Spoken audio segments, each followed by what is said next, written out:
GeekInsider presents Geek Speak with Matthew Harris and Meredith Loughlin.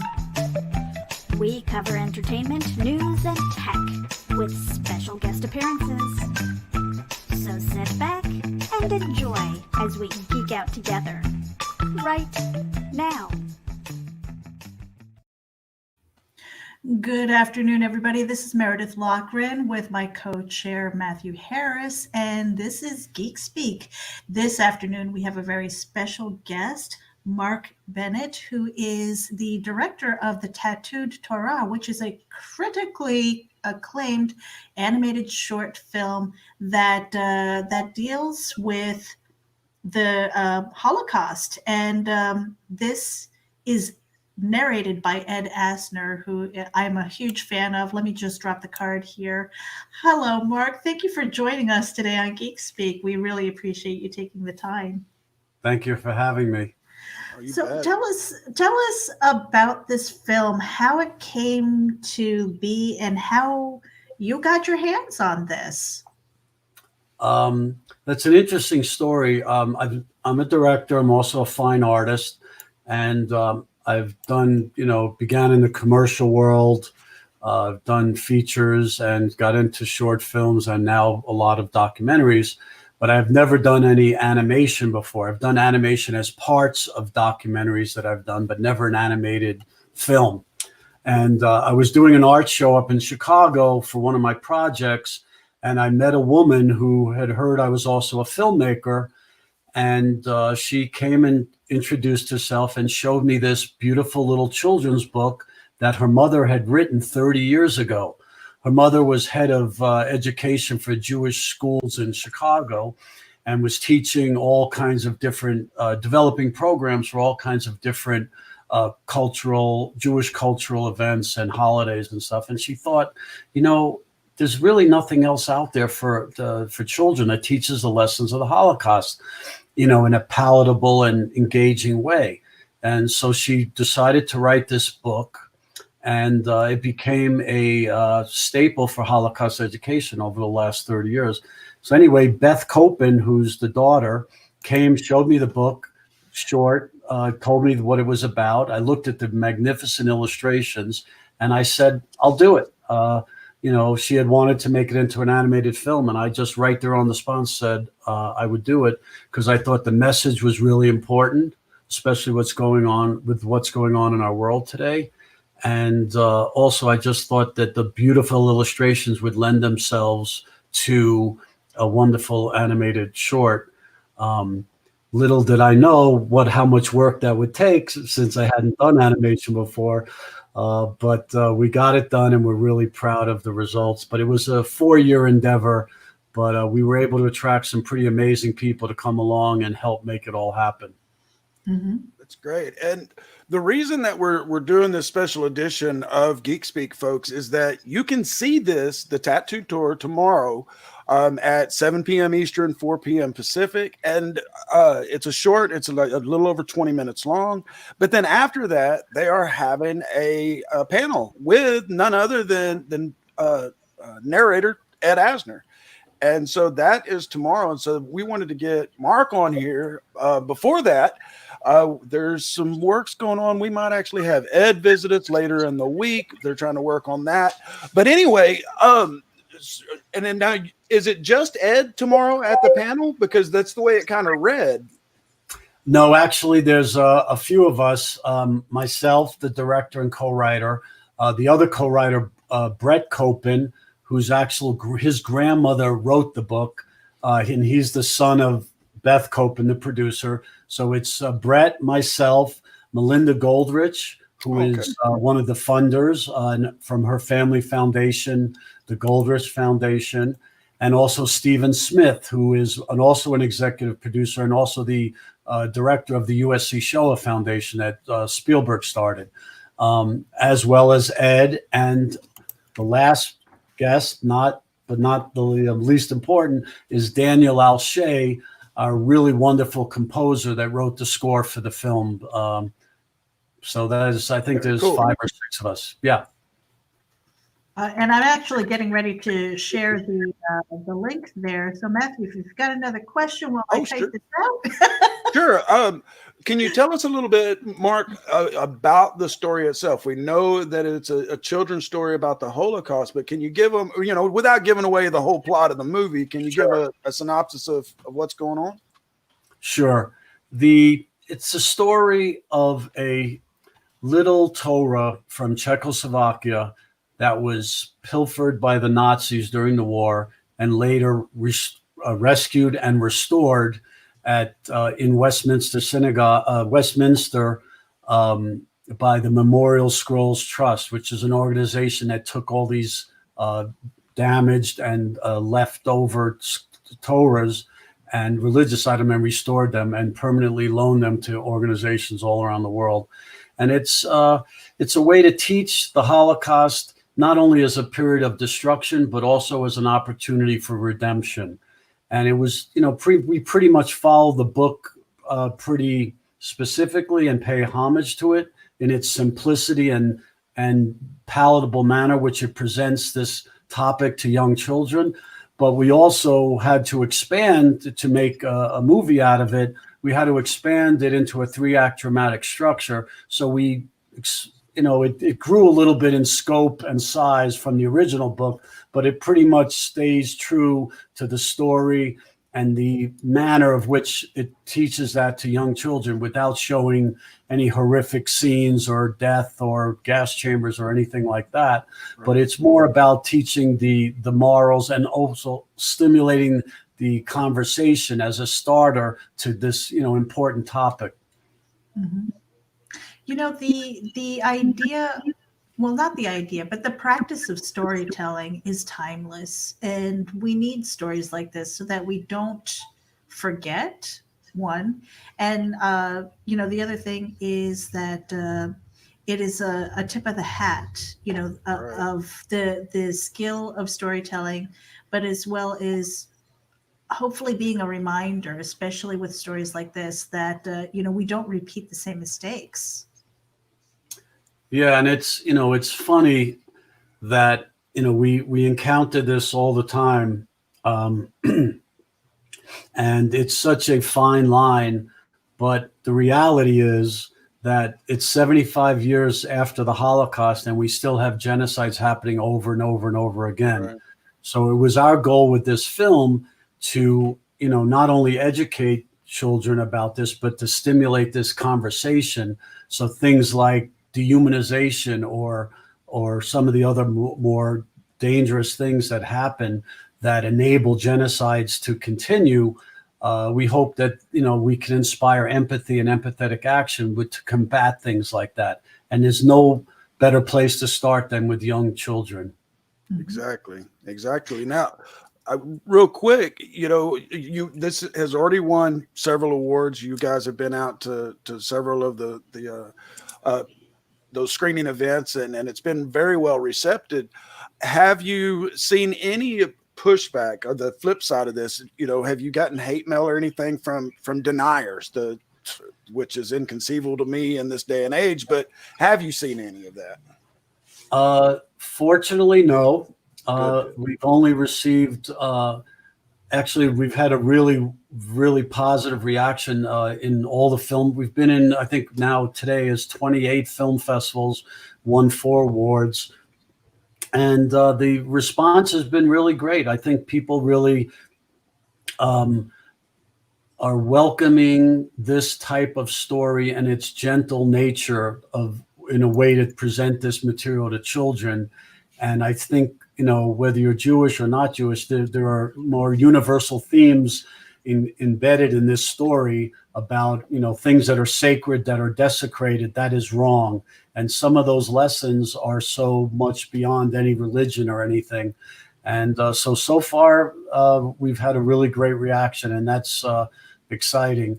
Actually, we just got a review today in a magazine called an online platform called Film Carnage. And the reviewer was referring to the way the story was told through the animation that really made you feel like a grandfather is reading a story to a young child, and also feels like almost the turning of the pages of a book. And, this wasn't a big studio film or anything. It was privately funded. But we made every effort to kind of stay true to the nature of the illustration and the manner in which Marvell Ginsburg told this story 30 years ago. And you talk about, timeless. I don't think it's gone down in importance at all. It's just actually I think it's more relevant today than it was even 30 years ago, considering that we still have so much hatred and anti-Semitism and diversiveness in the world. I think things like this are just paramount that they get out there in a big way. And that was pretty much what our goal was with this film, is to get as many people around the world to see it as possible. And that's why it was really so amazing to have USC Shoah Foundation come on board as a co-producer and presenter, and launch it on their educational platform, Eyewitness, which reaches schools and classrooms around the world for free in January. So that was a huge endeavor, and they're partnered with Discovery Education. So the film will have a really amazing platform with them. And also they have developed a educational program to be wrapped around it, so that it becomes more than just a film, but a way to teach this in the classroom with visual aids and curriculum and everything. So that's really exciting to have some, the power of that organization worldwide behind it is very gratifying. Yeah. Mm-hmm. Now, I've had the honor and privilege of being invited into a synagogue for High Holy Days to be a singer for Rosh Hashanah and Yom Kippur. And, the ceremony that they have and the reverence that they have for the Torah is really amazing, where each family has their own. And I don't know the name of it, but how they wrap it. And, when they kind of, I want to say, parade it around the congregation, is really a sight to see, just that, again, that reverence for the Torah. And so I think this story, it touches on that as well. The idea that they have rescued this scroll. Can you speak to that, about like the generational thing, the passing down of it, and how that kind of works? That's a very interesting observation, and thank you for bringing that up. Stephen Smith, who's kind of been a mentor for me for the last few years with this project and some of my other projects, early on said, when we write the script, please make sure that you explain what the Torah is to people who are not Jewish, so that the universal theme of something that's sacred, that's desecrated, is wrong. And we made a lot of attempts to explain that. So it opened up the universalness of the messaging. The other thing is, as I mentioned before, it is 75 years since the Holocaust, the worst mass murder in human history. And the actual witnesses to that horrific event are slowly, passing, and there are less and less of them around to tell these important stories from an eyewitness. And that's one of the most amazing things about USC Shoah Foundation, that they are all about preserving that testimony, capturing that testimony, preserving it, and using it as an educational tool around the world. And for an organization that just started out about the Holocaust to have grown exponentially to include many other genocides, I think just shows you the importance of this subject matter, not just in terms of the Holocaust, but in the bigger picture of what's going on in the world, and how important these kind of teaching tools are, that these events are never forgotten. And that's why I felt so passionate about being involved in this project. And as Melinda said to me, that when she researched it, there wasn't a lot of other stuff out there to teach these lessons to very young children. And that's why she jumped on board because her family is one of the major funders of Holocaust education around the world, and this was an opportunity to expand that for younger people. So it's exciting when you take on something and little by little the right people come in and things fall together. Right. So it made me feel I was on the right track, and it was and judging from the reaction so far, it's nice to get a little good feedback and see that it's working. Mm-hmm. Yeah, Go ahead, Matthew. I was just going to say, folks, you can register for this to see this tomorrow, and attend the panel afterwards. Meredith put up the address through all of our social media, but you can go to lajfilmfest.org, register. I've done it. It takes 30 seconds, really and truly. There's no cost. You get the invite in your email, and then tomorrow you can attend this.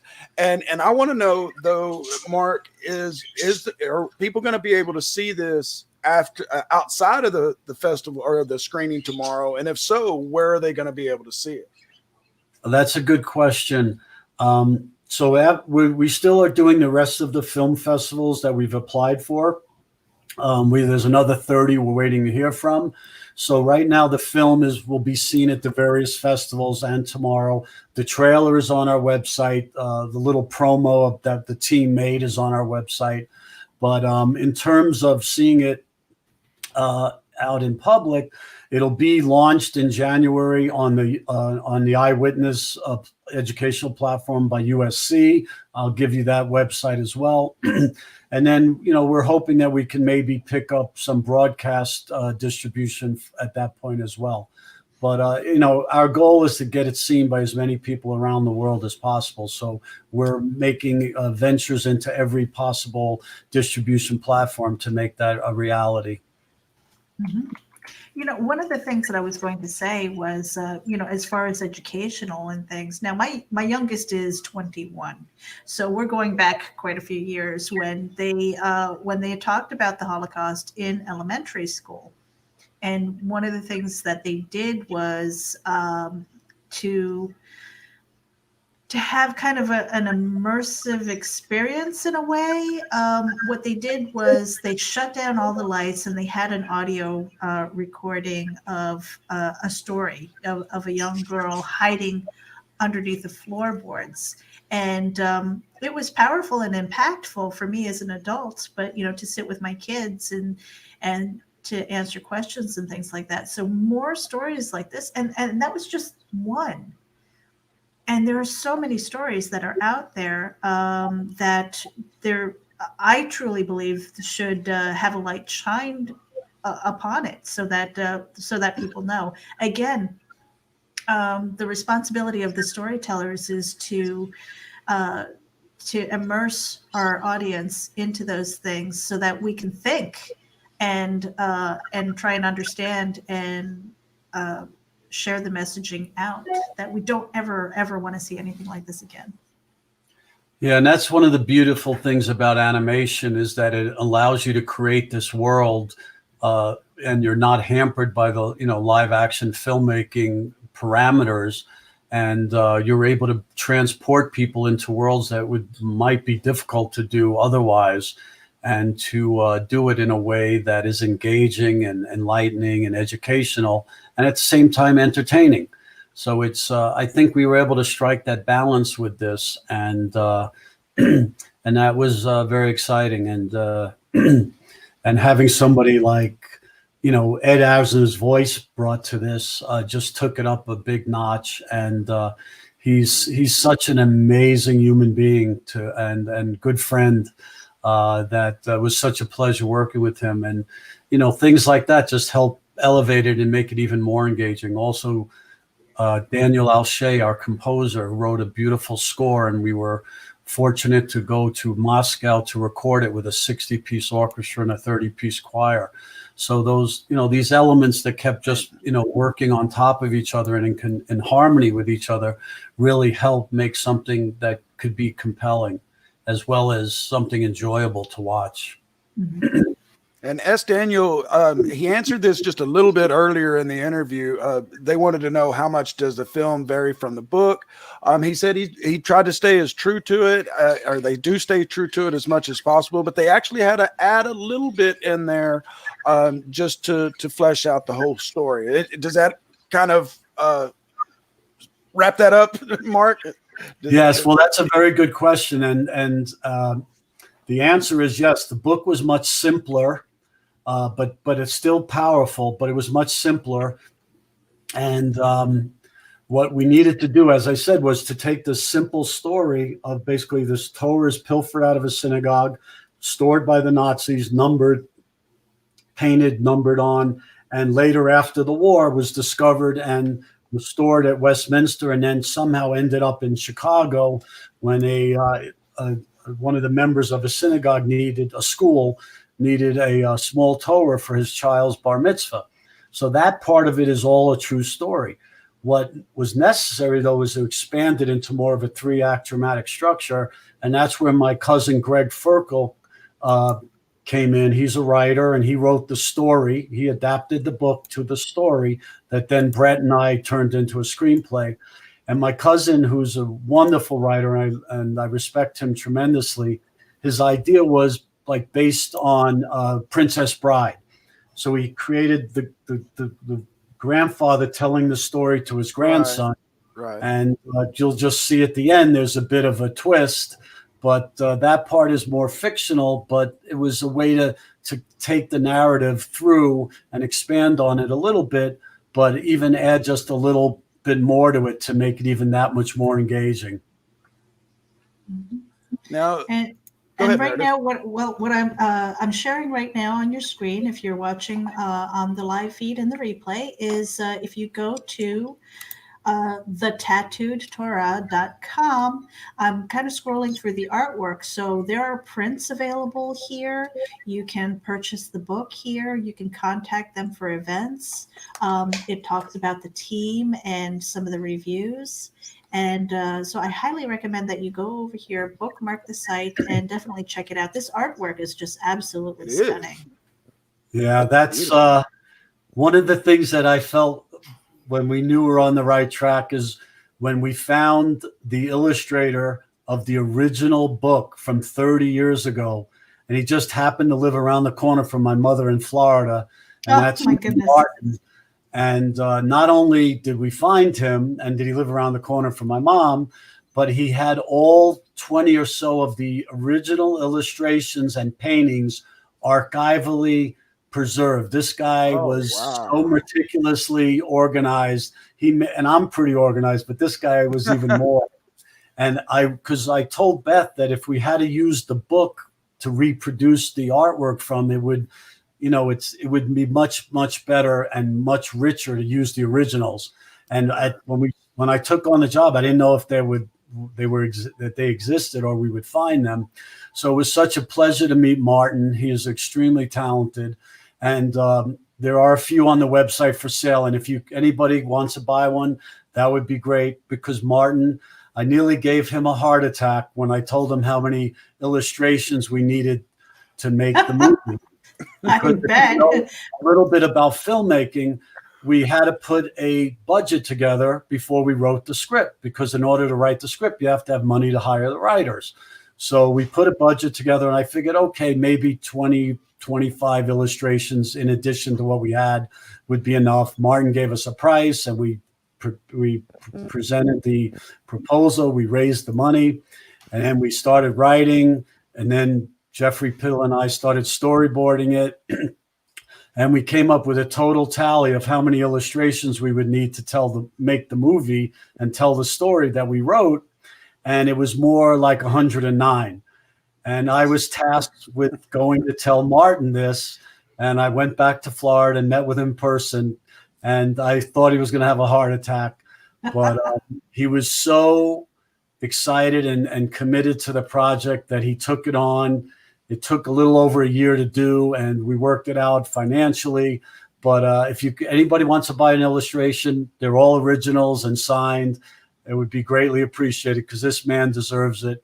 He's an extraordinary talent, and he went above and beyond the call of duty to make this happen. And, it was those kind of commitments that make you feel really good about the team you assembled. And when everybody shares the common goal of the importance of this message and wanting to get it out there around the world as much as possible. So, yeah, Martin is quite a guy. Mm-hmm.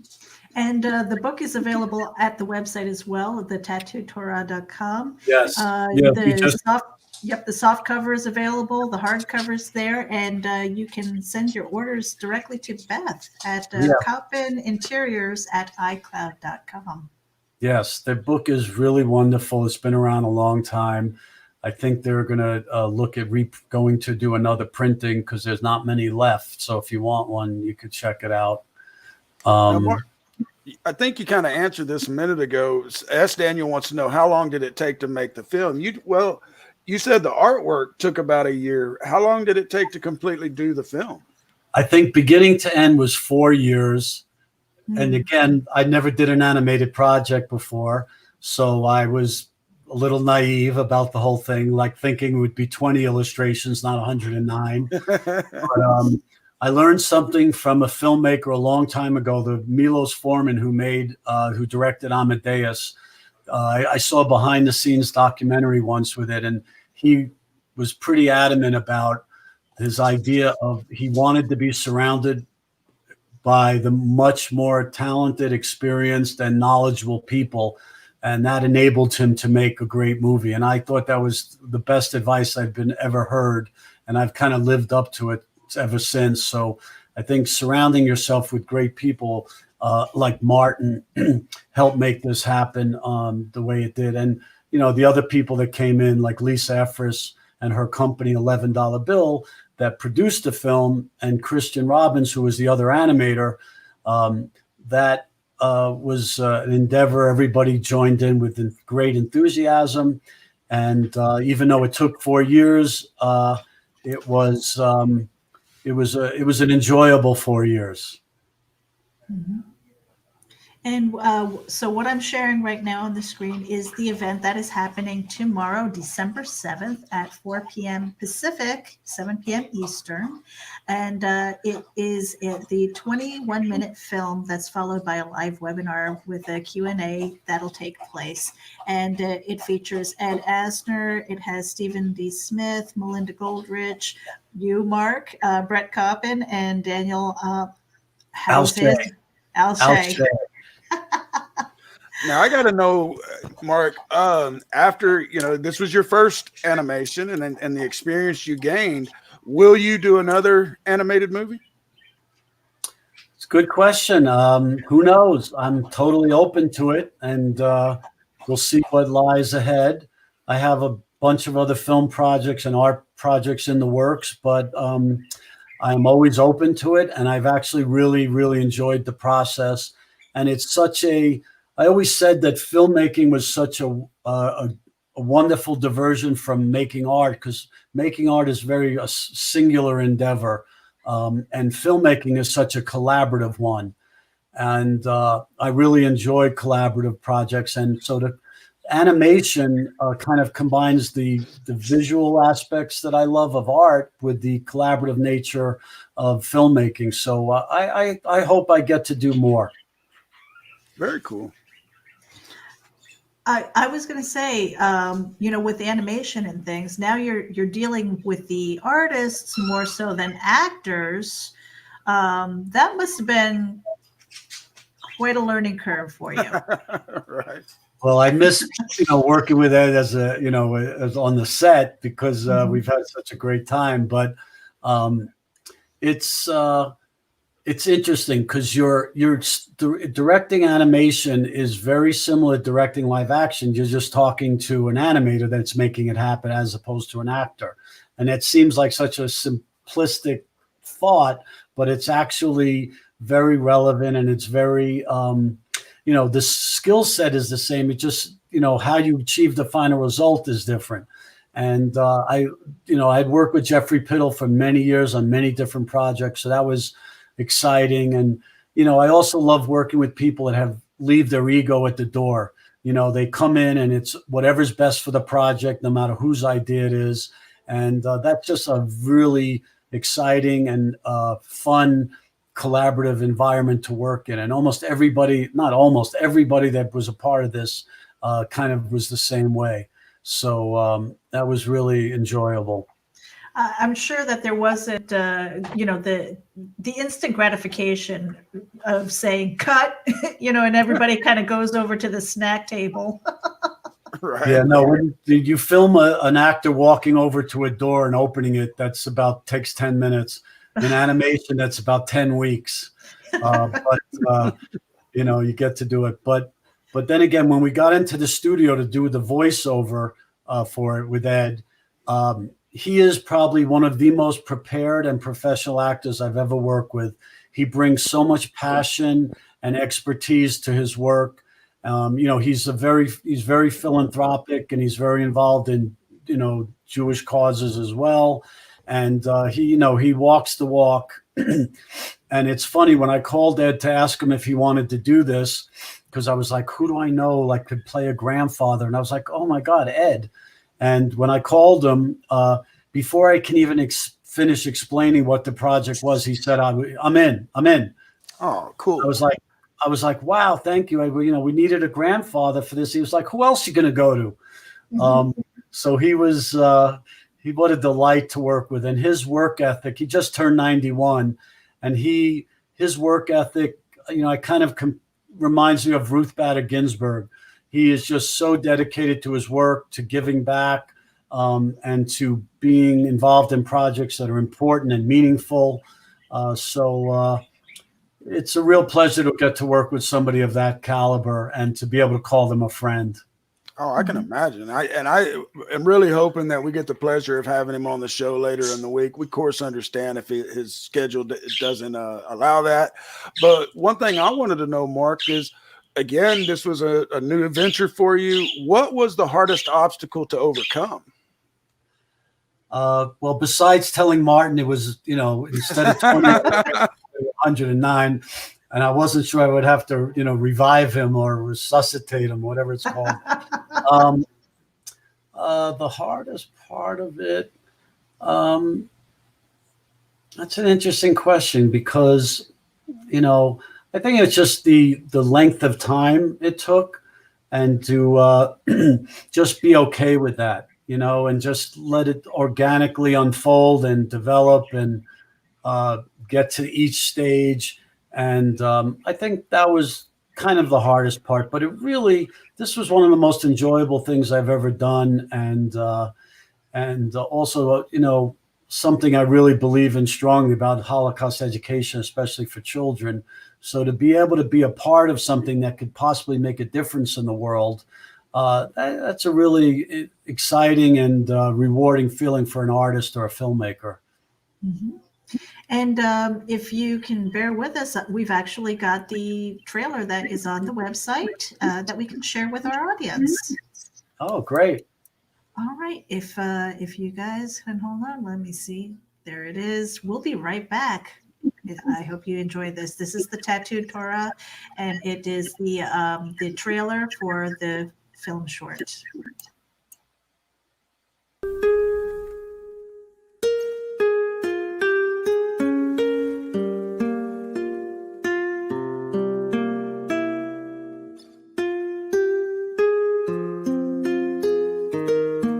This is the story of a little tattooed Torah.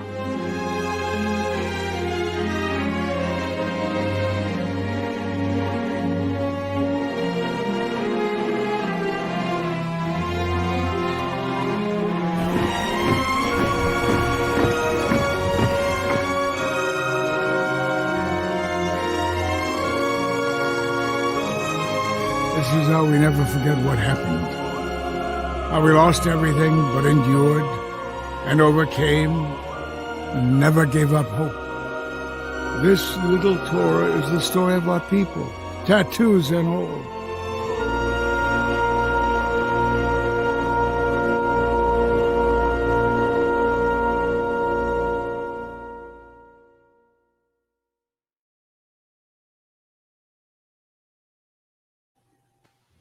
I had goosebumps running all up and down my body. Wow, thank you. Yeah. This is one of those that I know you said that it's going on the One Network in January for free into a lot of schools, but this is one of those that I really hope makes it into the education system as a whole, across the board. Because, like you said early on in the show, if we can start early, start with the children and educating them, then that's the only way that we are going to get rid of this genocide and this hatred anytime soon, because we all know that racism and anti-Semitism is learned. You're not born with it; you learn it, and so you can also learn to not. And so, Yeah.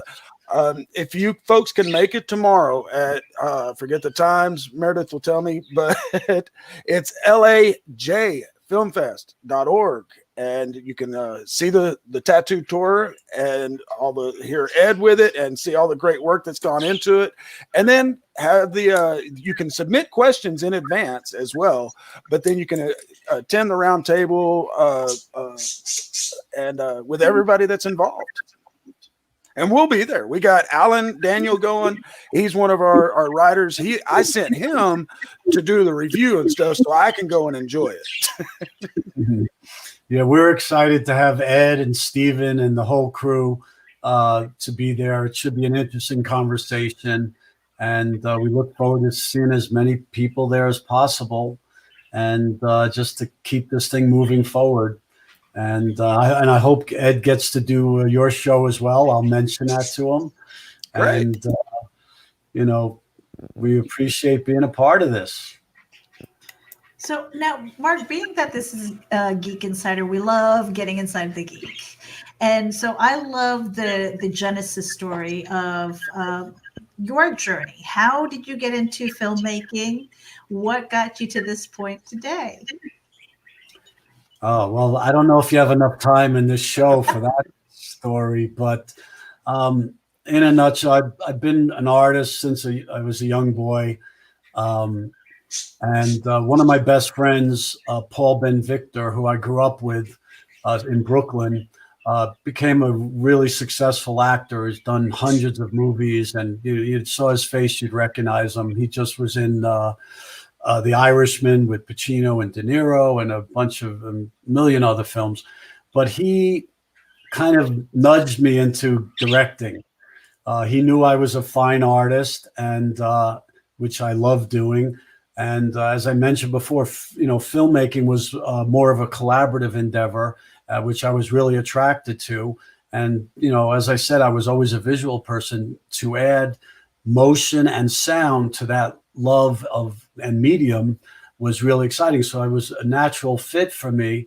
And little by little, I just kept making more and more films. And, I did the TV commercial route for a while, which was a great training ground. I got to work with amazing actors and cinematographers that had won Academy Awards. And I always loved advertising anyway. And so when I got to do the remake of the famous Parquet commercials, Butter Parquet with Al Franken, I was really excited about it. It was a great training ground, to learning to work with other people and kind of, leading a team of really extraordinary, talented professionals in all their different fields to make a common goal of finishing a piece, whether it's a commercial, movie, short, whatever.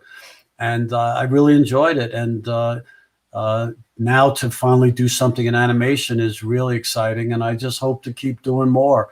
I've been really attracted to documentaries lately. I'm in the middle of 2 now, because they give you an opportunity to take a deep dive into a subject that you're passionate or interested in.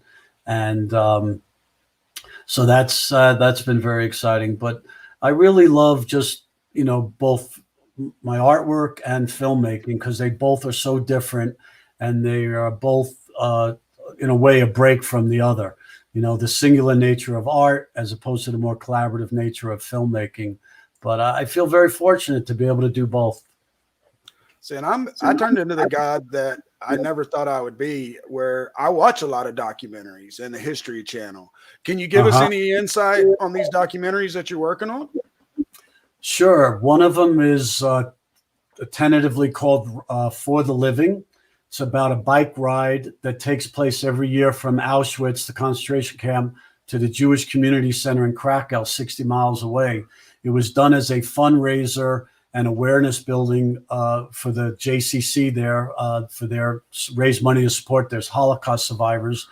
And also it was a story about Krakow. Pretty much 95% of the Jewish population there was murdered during the war. And here we are 75 years later, and there's this wonderful resurgence of Jewish life there and culture. And it's kind of a story that crosses all boundaries in a way, and is inspiring to see the triumph of this spirit in a way over such adversity that it's come back to life. It's an interesting story. So we shot it last summer, and it's been in the works. We've interviewed some amazing people, and it's coming along really great. And it's become a bigger story than just the bike ride and the Holocaust. The story kind of organically grew into something much bigger about how 75 years later, after the worst mass murder in history, why do we still have genocides happening? And we present the question: is empathy a possible weapon of defense against things like humanization that I mentioned earlier that make genocide possible? So again, something started out really small and it grew into something much, much bigger. And so I'm very excited about that. And I'm also producing a documentary for Ben Gurion University. And American Associates of Ben Gurion University is one of Israel's most prestigious universities. And they got an unprecedented gift this year of $500 million that was from a Holocaust survivor couple that moved to the States right after, after Hitler came to power. And he was a dentist, and he and his wife took their nest egg and invested with this new guy who was just starting out. And that $50,000 investment in 1959 never touched and never even, given much concern, it grew into 500 million. The guy they invested with was Warren Buffett, and they were one of the first investors in Berkshire Hathaway. So it's a really interesting story also because it deals with, the philanthropy and giving back and selflessness. And I thought in this day and age, to something that inspiring is really needed. And I thought it was a really interesting story. So those are the two main ones I'm working on, with a lot of others in the works. But it's all very exciting. It is, and both of those would be ones that I would add to my watch list. And I go between, I call it murder porn. I watch the true crime stuff, and then documentaries and history. And so my wife will peek her head in the door to see sometimes what I'm watching, to see if she wants to come in and sit down or not. But Marc, we've told everyone where they can attend the screening tomorrow and the panel afterwards. And the website where they can get the book and some of the prints. Do you have any social media where folks can follow you at? Or are you active on social media? Through pretty much most of our stuff right now is through the website for the Tattooed Torah, or from my art project, The History of the Star of David, which is a large art piece that I'm doing around the world for museums and institutions. And that website is starofdavidart.com. And that's where you could read about me and that project and all my other film projects as well. So that's pretty much the best places to follow me. And Daniel, here, I beat you to it. I gotcha. So as Daniel says, what inspired the Star of David exhibition in 2019? And did that have something to do with deriving more inspiration from the project? Could you repeat that? You broke up there for a second. Now you're muted. I'm going to mute Matthew for a minute. It might be me. What inspired the Star of David? Yeah. So what inspired the Star of David exhibition in 2019? And did that have something to do with deriving more inspiration from the project? The Star of David was a piece of artwork I created for our Jewish Community Center here in Aspen, Colorado, where I live, when it opened about 5 years ago. And that piece of artwork, it was a gift to the synagogue to celebrate them opening in Aspen. And it was meant to be a one-time gift. And the day after I put it up, people started approaching me and asking me where they could buy it, for different museums or for homes or institutions. And all of a sudden, this piece of art that I never thought I would make more than one of became a movement and a business. And we've sold many, many of them around the world. They're in some of the most prestigious museums now. I'm doing one for a hospital in Israel now, Soroka Medical Center in Beersheba. Cool. We're doing their 16 by 24 foot version of it for the new cancer center's outdoor garden. So this piece of art that I gave as a gift and now is going to become part of one of Israel's most prestigious medical institutions became something that led me to all of these other projects. That's how I met Beth Kopin. When I was doing an art show with the Star David piece, I met her, and the Tattooed Torah project evolved out of that. And from that, this documentary about that bike ride evolved from that, and so on and so on. So my life kind of changed when I made that piece of art as a gift. And I kind of, think that's such a fitting lesson to learn, that something you gave away as a gift, never thinking it would be anything more than that, has generated all these different projects and interest, and giving me the opportunity to, through this artwork and film and these films, to get messages out into the world that I think are really important, and also that could possibly make a difference. And like I said before, that is a very incredible feeling for an artist or a filmmaker to be able to say that, and to have that be a part of your life. So I feel very fortunate. You're muted, Meredith. She's always muted. Oh, I was just saying wow. Well, Mark, we're about 50 minutes into this. We had only slated 30, but we were enjoying the heck out of speaking with you. We always ask all of our guests one question, and that is, and we're getting a little feedback here, folks. So I'm sorry, I'm not sure where the echo is coming from. But if you could go back in time, Mark, and give your younger self one piece of advice, what would it be? One piece of advice.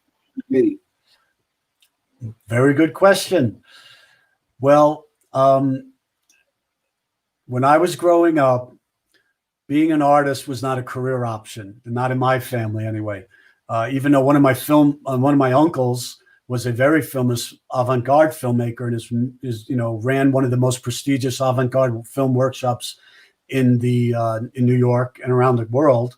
And his films were I went to a retrospective of his work at the Museum of Modern Art. But regardless of that, he was not a commercial filmmaker, so he was more of an artistic filmmaker, and never really made a great living from it. So that was even more detriment to me when I was getting ready to go to college, and I was interested in the arts. But in my family, it was doctor, lawyer, dentist, accountant, pick one. And I was like, none of those sounded very good. And since I loved animals, I chose veterinarian. So I went to school to do that, and it was only after 2 years. Uh-oh. You're muted, Meredith. Mark's. I usually freeze. No. Okay, there you are. Mark. Yeah, you're back. You're back. Anyway, so I dropped out of veterinary school and went back into the arts, and my family was very distraught and not happy, but little by little they see that it was the right thing for me. But anyway, so in answer to your question, if there was anything I could do, if I could go back, I would say have the courage to go follow my dreams from the beginning.